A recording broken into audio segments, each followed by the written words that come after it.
வணக்கம் எல்லாருக்கும். நான் கொண்டலோ ரைட் முடிச்சுட்டு அன்னைக்கு ஈவினிங்கை வந்து ரியால்டோ பிரிட்ஜ் கிட்ட தான் ஸ்பெண்ட் பண்ணேன். இந்த பிரிட்ஜ் தான் வெனிஸ்லேயே பெரிய கேனலை கனெக்ட் பண்ணுறதுக்கான ஒரே பிரிட்ஜு. பார்க்குறதுக்கு அவ்வளோ அழகாக இருக்கும். அந்த பிரிட்ஜோடைய 2 சைடுலேயுமே வியூ வேறு லெவலில் இருக்கும். அங்கே நிறைய ரெஸ்டாரண்ட்ஸ் இருக்கும். அங்கே எல்லோரும் உட்காந்து சாப்பிட்டுட்ருப்பாங்க. அங்கே நிறைய கொண்டலோஸும் போயிட்டுருக்கும். பார்க்குறதுக்கு வேறு லெவலில் இருக்கும். அந்த பிரிட்ஜிலிருந்து கீழே இறங்கணுன்னா அதுக்கு 2 சைட்லேயுமே வந்து நிறைய கடைகள் இருக்கும். நம்ம ஊரில் திருவிழாவில் எப்படி குட்டி குட்டி கடைங்க வச்சுருப்பாங்க, அந்த மாதிரி ஃபுல் ஆஃப் ஸ்ட்ரீட் ஷாப்பிங் பண்ணுற மாதிரி நிறைய கடைங்க இருக்கும். பார்க்குறதுக்கு எல்லாமே இந்தியாக்காரங்க மாதிரியே இருப்பாங்க. ஆனால் எல்லாம் பங்களாதேஷ்காரங்க ஃபுல்லாக கடை வச்சுருக்காங்க வெனிஸில்.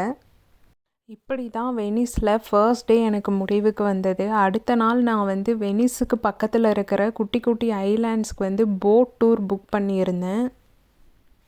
அது ஆஃப் டே டூரு. வெனிஸில் இருந்து வெனிஸுக்கு பக்கத்தில் இருக்கிற ஒரு 3 ஐலாண்டுக்கு வந்து போட் டூர் கூப்பிட்டு போனாங்க. அந்த 3 ஐலாண்டுக்கு போகணுன்னா நம்ம போட்டில் மட்டும்தான் போகணும். அது மட்டும்தான் ஒரே வழி. ஏன்னா அது வெனிஸ்லேருந்து இன்னுமே ஒரு 40 மினிட்ஸ் ட்ராவல் பண்ணி போகிற மாதிரி இருக்குது. ரொம்ப இன்டீரியர்.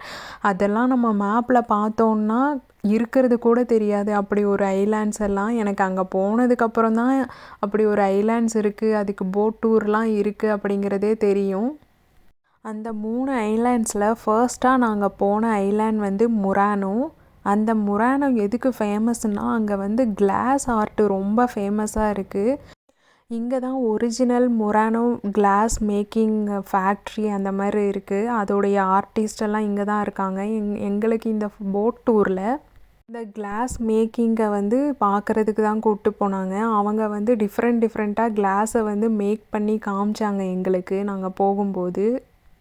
இந்த டெமோக்கான ஃபீஸுமே நம்ம போட் டூரில் கொடுக்குற ஃபீஸ்லேயே இன்க்ளூடட். இது ஒரு வேறு லெவல் எக்ஸ்பீரியன்ஸாக இருந்ததுங்க. இந்த கிளாஸ் மேக்கிங்கெல்லாம் இதுக்கு முன்னாடி நான் பார்த்ததே இல்லை. செம்ம சூப்பராக மேக் பண்ணுறாங்க. ரொம்ப டேலண்டட். இதில் குதிரையெல்லாம் செஞ்சு காமிச்சாங்க. அதுக்கப்புறமா அந்த ஃப்ளவர் வேஷ் இந்த மாதிரி இதெல்லாம் செஞ்சு காமிச்சாங்க. ஆச்சரியமாக பார்த்துட்ருந்தேன். கிளாஸ் ஆர்ட் மேக்கிங்கில் வந்து டிஃப்ரெண்ட் கலர்ஸ் எல்லாம் யூஸ் பண்ணி சூப்பராக பண்ணாங்க. நான் சொன்ன அந்த குதிரை எப்படி செய்கிறாங்க பாருங்கள், அப்படியே தத்ரூபமாக இருக்குது. இந்த டெமோ முடிச்சுட்டு அதுக்கு பக்கத்தில் இருக்கிற குட்டி குட்டி கிளாஸ் கடைங்களுக்கெல்லாம் போயிருந்தோம். கிளாஸ் ஆர்ட் அவங்க மேக் பண்ணதெல்லாம் அங்கே வந்து ஷாப்பிங்க்காக டிஸ்பிளே வச்சுருந்தாங்க. அந்த கடைங்களுக்குள்ளே போயிட்டு அங்கே இருக்கிற டிஸ்பிளே எல்லாம் பார்க்கும்போது இந்த டெமோவெல்லாம் சும்மா ஒன்றுமே இல்லைங்கிற மாதிரி இருந்தது. அவ்வளோ வியப்பாக இருந்தது அந்த கிளாஸ் ஆர்ட்ஸு. கிளாஸ் ஜாரில் பாம்பு இருக்கிற மாதிரி, 2 மனுஷங்க கட்டி பிடிச்சிட்ருக்கிற மாதிரி, மீன் தொட்டிக்குள்ளே மீன் இருக்கிற மாதிரி அப்படின்னு சொல்லிட்டு ஒவ்வொன்றும் அவ்வளோ அழகாக இருந்தது. பார்க்க எல்லாத்தையும் வாங்கி வீட்டுக்கு கொண்டு போயிடணும்னு தோணுச்சு. ஆனால் இது கண்ணாடி இல்லையா, அதை எப்படி தூக்கிட்டு வர்றது, வர்ற வழியில் உடஞ்சிருச்சுன்னா என்ன பண்ணுறதுன்னு சொல்லிட்டு நான் எதுவுமே வாங்கலை. அந்த கடையில் சும்மா ஒருத்தர் வேடிக்கை பார்க்கும்போது தெரியாமல் கைப்பட்டு ஒரு 10-15 கண்ணாடி வந்து கீழே விழுந்து உடஞ்சி போச்சு. அதை பார்த்த உடனே ஓகே, இதெல்லாம் பார்க்குறதுக்கு மட்டும்தான் அழகாக இருக்கும், இதெல்லாம் எடுத்துகிட்டு போகிறது கஷ்டம் உடையாமல் அப்படின்னு சொல்லிட்டு நான் எதுவுமே வாங்கலை. முரானோவில் ஒரு 1 hour ஸ்பெண்ட் பண்ணிவிட்டு அடுத்ததாக நாங்கள் போன ஐலாண்ட் வந்து டார்செல்லோ.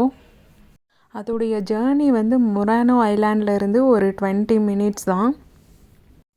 இந்த போட்டில் வந்து நம்ம கூட ஒரு கைடு வருவாங்க. அவங்க நம்ம இந்த போட் டூரில் போகும்போது அதுக்கு பக்கத்தில் வர்ற சின்ன ஹைலைட்டான விஷயத்தையெல்லாம் சொல்லிகிட்டே வருவாங்க. நான் புக் பண்ணியிருந்தது இங்கிலீஷ் டூர் அப்படிங்கிறதுனால இங்கிலீஷில் வந்து சொல்லிகிட்டே வந்தாங்க.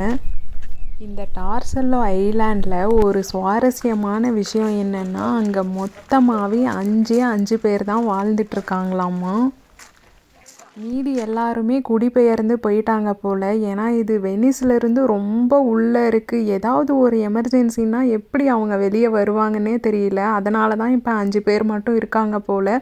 அந்த ஐலாண்டில் ஒரு சர்ச் இருந்தது, ஒரே ஒரு கடை இருந்துச்சு. ஆனால் ரொம்ப அழகாக இருந்தது ஐலாண்டு. இப்போ வந்து அந்த ஐலாண்ட் டூரிஸ்ட்டுக்கான ஒரு பிளேஸாக இருக்குது. அங்கே ரெசார்ட்லாம் இருக்குது. அதில் டூரிஸ்ட் வந்து புக் பண்ணி அங்கே டைம் ஸ்பெண்ட் பண்ணிவிட்டு போவாங்க போல். ஆனால் ரொம்ப அழகான ஒரு குட்டியான ஐலாண்ட்.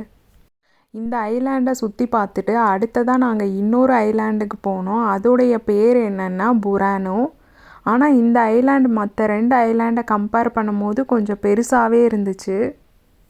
இந்த புரானாவில் என்ன ஃபேமஸ் அப்படின்னா, இங்கே இருக்கிற வீடுங்கள்லாம் ஒவ்வொரு வீடுமே ஒவ்வொரு கலரில் பெயிண்ட் பண்ணியிருப்பாங்க. குட்டி குட்டியாக பாக்ஸ் மாதிரி பளிச்சுன்னு சூப்பராக அழகான வீடுகள்.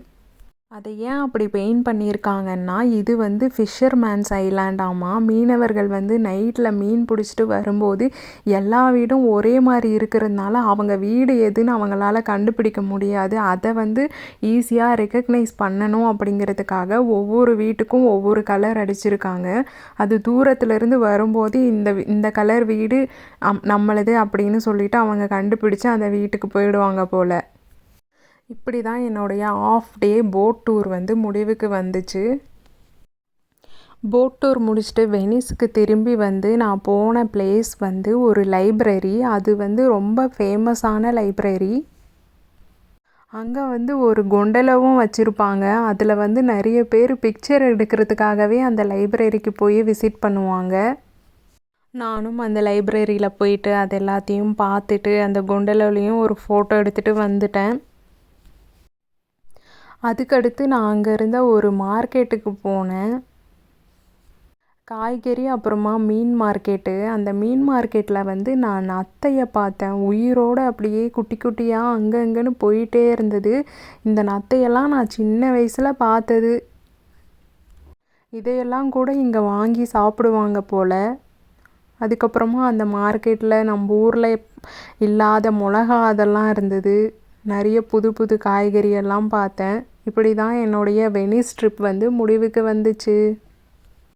உங்களுக்கு என்னோடய கண்டென்ட் பிடிச்சிருந்தா மறக்காமல் சேனலை சப்ஸ்கிரைப் பண்ணுங்கள்.